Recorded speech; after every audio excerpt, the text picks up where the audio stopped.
Have you ever wondered what the very first, most important inventions were? The ones that truly made us who we are today? Well, we're going to take a journey way back in time to find out. It's a really big question, right? Philosophers have been debating it for thousands of years. Is it our language, our emotions, the way we build societies? You could make a case for all of those, but they might all stem from one single fundamental ability. That's it. It's that drive to see a problem and just create a solution. That's the engine that took us from just trying to survive the day to literally reshaping the world around us. And it all started with something that looks as simple as this, a hand axe. Our earliest relatives, Homo habilis, a name that literally means handyman, they made these. But look, this isn't just a sharp rock, it's an idea brought to life. It was the original multi-tool for digging, for chopping, for everything. This was the first giant leap in our story. So, from that first spark of ingenuity, humanity began this long, slow process of innovation, starting with the very materials we use to build our world. Just let that number sink in for a second. 2.6 million years old. That's the age of the earliest stone tools they've ever found in Africa, part of what's called the Oldowan toolkit. I mean, that is a staggering amount of time. That's how deep our history as inventors really goes. For millions of years, stone was the best material we had. But then, a total revolution, metal. And you can see the difference is just huge. With stone, you had to chip away at it to get the shape you wanted. But metal, you could heat it, melt it, and pour it into any shape you needed. That meant you could create tools with a much sharper, more durable edge. And better tools didn't just mean you could farm more efficiently. Oh no, it meant a massive shift in power. Suddenly, the groups who controlled metal could make stronger weapons and better equipment. And that changed the entire structure of society. And you know, having those better tools was absolutely crucial for what came next. Arguably, the biggest transformation in human history. The moment we stopped wandering and started to build permanent homes. And this is the place where it all happened. The Fertile Crescent, that rich, watery soil between the Tigris and Euphrates rivers. It was the perfect laboratory for people to try out a totally radical idea.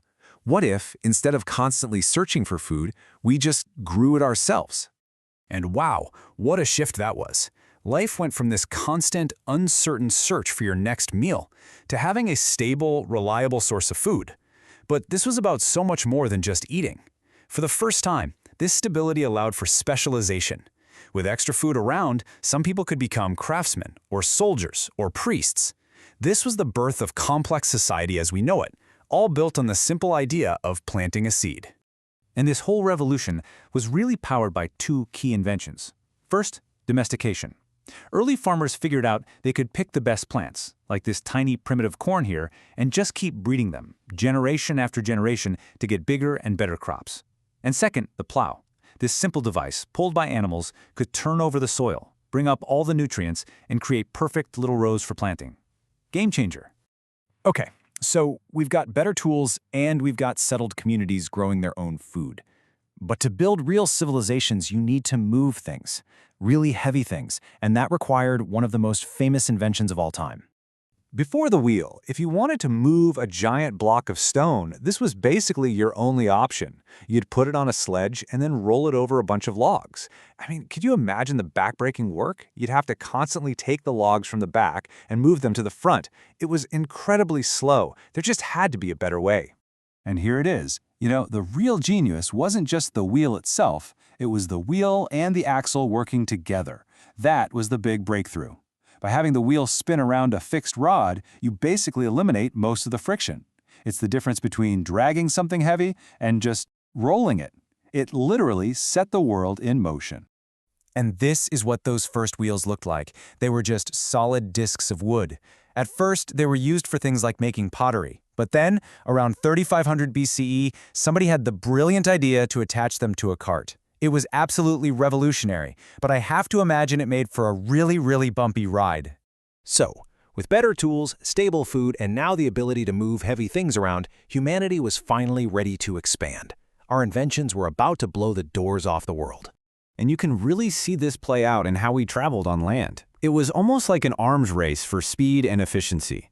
It starts with these heavy, clunky Sumerian war wagons. Sure, they were powerful, but super slow. Then a huge leap forward. The Egyptians invent the spoked wheel. This made their chariots way lighter and faster, and they totally dominated the battlefield. The Romans, well, they were all about engineering. They built incredible road networks for vehicles like the Rieta, which helped them run their massive empire. And finally, you see the focus shift to everyday people with things like the stagecoach, connecting towns and cities like never before. Each step didn't just make travel faster, it made the world feel a whole lot smaller. As amazing as all that was, crossing land was one thing, but crossing a vast, open ocean, that presented a whole new level of challenges. This was humanity's next great frontier. We started building bigger and better ships, like this Greek trireme, which let us travel farther than ever. But once you sailed so far that you couldn't see land anymore, a completely new and terrifying problem appeared. How in the world do you know where you are, and how do you find your way back home? And the solutions we came up with to solve this problem were just brilliant. We built the legendary Lighthouse of Alexandria, this massive beacon of light to guide sailors home. Polynesian navigators, who were absolute masters of the Pacific, created these incredible stick charts that let them literally read the invisible currents of the ocean. The compass came from China, a simple little needle that, for the first time, gave us a constant, reliable sense of direction. And then there's the astrolabe, which let sailors use the stars themselves to figure out their exact position on Earth. These weren't just tools, they were the keys that unlocked the entire planet. So when you step back and look at the whole story, it's just incredible. It all began right here, with a single, simple idea, a sharpened stone held in the hand of one of our earliest ancestors. And that one idea sparked another, and another, building momentum until we had the wheel, an invention so powerful it helped us build cities and connect entire empires through trade. And eventually, we combined all that accumulated knowledge to build ships guided by these amazing navigational tools, turning a planet of isolated lands into one connected world. You see, each of these inventions served as a building block for the next one, which really makes you wonder, doesn't it? What fundamental building blocks are we inventing right now that will shape the civilizations of tomorrow?